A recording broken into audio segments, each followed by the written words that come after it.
efficient. If it was, there wouldn't be a multi-million-dollar-a-year service industry for automobiles, nor would the average lifespan for most electronics be less than 3 months before they're obsolete. Is it abundance? Absolutely not. Abundance, as based on the laws of supply and demand, is actually a negative thing. If a diamond company finds 10 times the usual amount of diamonds during their mining, it means the supply of diamonds has increased, which means the cost and profit per diamond drops. The fact is, efficiency, sustainability, and abundance are enemies of profit. To put it into a word, it is the mechanism of scarcity that increases profits. What is scarcity? Based on keeping products valuable. Slowing up production on oil raises the price. Maintaining scarcity of diamonds keeps the price high. They burn diamonds at the Kimberley diamond mines. They made a carbon that keeps the price up. So then, what does it mean for society when scarcity, either produced naturally or through manipulation, is a beneficial condition for industry? It means that sustainability and abundance will never ever occur in a profit system, for it simply goes against the very nature of the structure. Therefore, it is impossible to have a world without war or poverty. It is impossible to continually advance technology to its most efficient and productive states.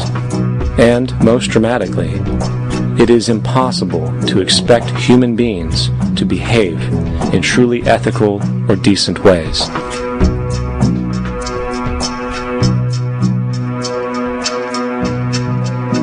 People use the word instinct because they can't account for the behavior. They sit back and they evaluate with their lack of knowledge, and they say things like, humans are built a certain way, greed is a natural thing, as though they've worked for years on it, and it's no more natural than wearing clothing. What we want to do is to eliminate the causes of the problems, eliminate the processes that produce greed and bigotry and prejudice and people taking advantage of one another and elitism, eliminating the need for prisons and welfare. We have always had these problems because we have always lived within scarcity and barter and monetary systems that produce scarcity. If you eradicate the conditions that generate what you call socially offensive behavior, it does not exist. The guy said, well, isn't that inborn? No, it's not. There is no human nature. There's human behavior, and that's always been changed throughout history. You're not born with bigotry and greed and corruption and hatred. You pick that up within the society. War, poverty, corruption, hunger, misery, human suffering will not change in a monetary system. That is, there'll be very little significant change. It's going to take the redesign of our culture, our values, and it has to be related to the carrying capacity of the earth, not some human opinion or some politician's notions of the way the world ought to be, or some religious notions of the conduct of human affairs. And that's what the Venus Project is about. The society that we're about to talk about is a society that is free of all the old superstitions, incarceration, prisons, police, cruelty, and law. All laws will disappear, and the professions will disappear that are no longer valid, such as stockbrokers, bankers, advertising, gone forever, because it's no longer relevant.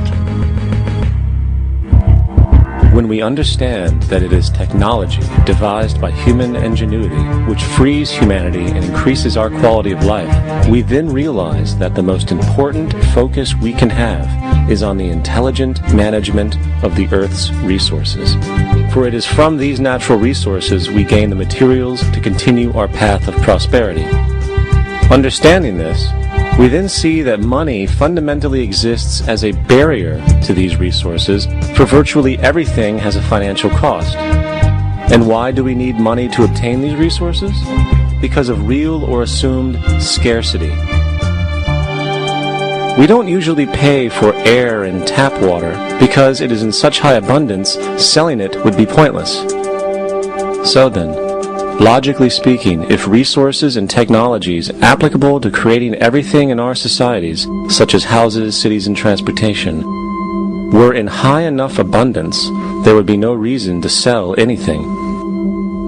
Likewise, if automation and machinery was so technologically advanced as to relieve human beings of labor, there would be no reason to have a job. And with these social aspects taken care of, there would be no reason to have money at all. So the ultimate question remains: do we on Earth have enough resources and technological understanding to create a society of such abundance that everything we have now could be available without a price tag and without the need for submission through employment? Yes, we do. We have the resources and technology to enable this at a minimum, along with the ability to raise the standard of living so high that people in the future will look back at our civilization now and gawk at how primitive and immature our society was. What the Venus Project proposes is an entirely different system that's updated to present-day knowledge.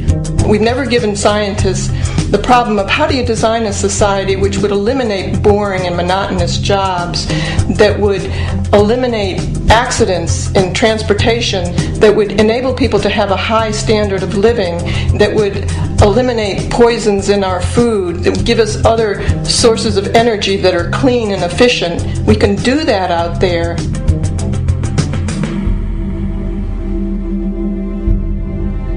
The major difference between a resource-based economy and a monetary system is that a resource-based economy is really concerned with people and their well-being, where a monetary system has become so distorted that the concerns of the people are really secondary, if they're there at all. The products that are turned out are for how much money you can get. If there is a problem in society and you can't earn money from solving that problem, then it won't be done. The resource-based economy is really not close to anything that's been tried. And with all our technology today, we can create abundance. It could be used to improve everyone's lifestyle. Abundance all over the world if we use our technology wisely and maintain the environment. It's a very different system, and it's very hard to talk about because the public is not that well enough informed as to the state of technology.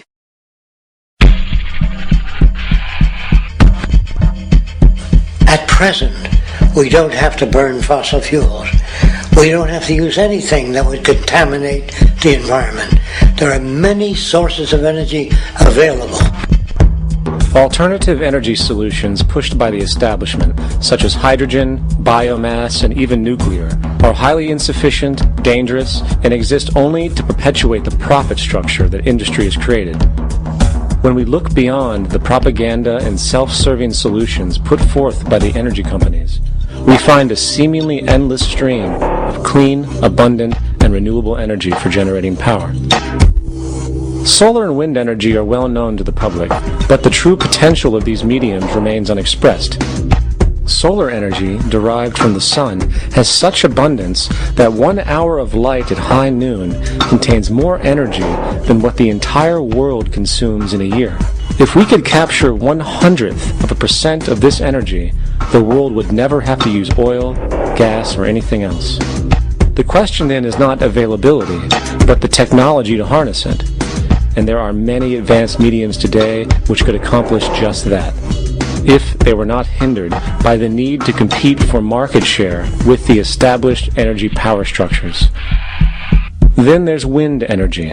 Wind energy has long been denounced as weak, and due to being location-driven, impractical.